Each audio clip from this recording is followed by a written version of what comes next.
આજે અમે લોકો કલેક્ટર ઓફિસે માનનીય શ્રી કલેક્ટર સાહેબને એક આવેદન આપવામાં આવ્યા હતા। આ અંતર્ગત સેવ પોરબંદર સીના સભ્યો તથા અન્ય જાગૃત નાગરિકો બધા સાથે મળી અને કલેક્ટર ઓફિસે આવેલા અને જે પોરબંદરના દરિયા કિનારે વારંવાર માછલીઓ મરીને બહાર આવે છે,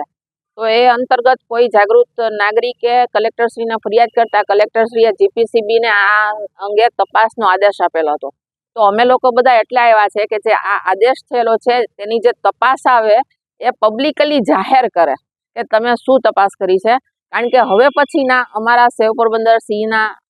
તમામ સભ્યો 400 થી વધુ સભ્યો અને તમામ પોરબંદરના જાગૃત નાગરિકો પોરબંદરના દરિયા કિનારે સતત અવલોકન કરશે કે હવે પછી એ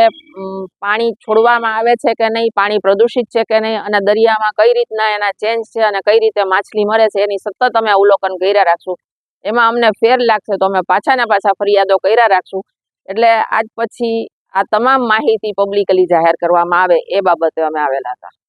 actually Porbandar Gujarat pollution control board અને વહીવટી તંત્રએ આજ પછી આ બાબતે સતત જાગૃત રહેવું પડશે। પોરબંદરના નાગરિકો કે અમારી સંસ્થા હવે કોઈ પણ પ્રકારનું પ્રદૂષણ પોરબંદરમાં ચલાવી નહીં લે। આ બાબતે અમે રજૂઆત કરતા માનનીય કલેક્ટર સાહેબે ખૂબ સરસ પ્રતિભાવ આપ્યો અને અમને કીધું કે ના બેન, આપણી ફરજ છે કે આપણે આવું ન થવા દઈએ, અમે 100% આ પબ્લિકલી જાહેર કરાવવામાં મદદ કરશું અને આજ પછી પણ તમારી જે કોઈ આવી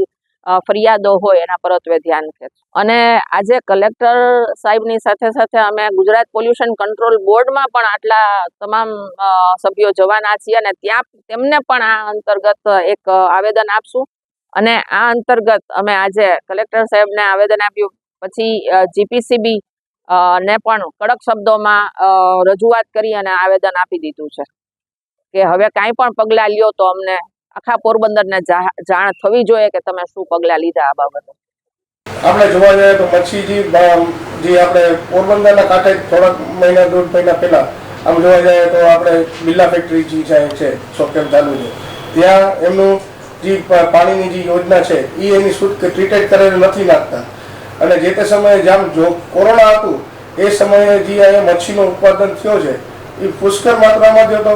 અને એના માટે જો કદાચ આ પાણી જો એને બી આપણે રોકીએ નહીં તો એ પણ પ્રોબ્લેમ થશે, કેમ કે અહીં નજીકમાં જે મચ્છીઓ જે કાંઠે દરિયા કાંઠે આવી ગઈ છે એ મરી જાય છે, એનું જે એની પાસેથી જાય પ્રસાર થાય તો એને આજે નુકસાન થઈ જાય એટલે એના કારણે દરિયો જે છે એ કંઈ પણ વસ્તુ અંદર રાખતો નથી, બધું બહાર કાઢી દઈ છે, જેમ કે કહેવત છે।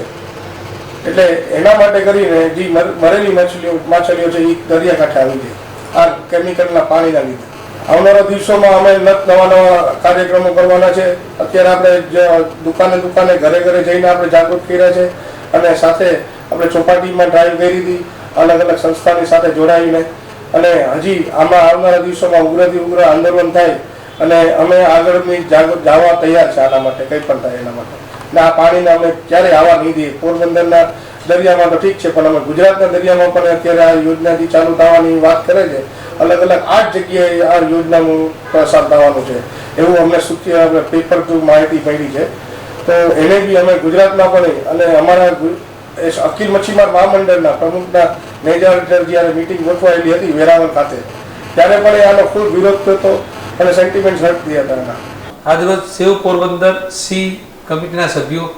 આવીને એક આવેદનપત્ર આપી ગયા છે અને આવેદનપત્રમાં સૌરાષ્ટ્ર કેમિકલ દ્વારા વાયુ પ્રદૂષણ તથા જળ પ્રદૂષણ થઈ રહેવાની અમને રજૂઆત કરી છે। તો આ બાબતે અગાઉ જીપીસીબી દ્વારા તપાસ થઈ છે પણ ફરીથી એમની રજૂઆત ધ્યાને લઈ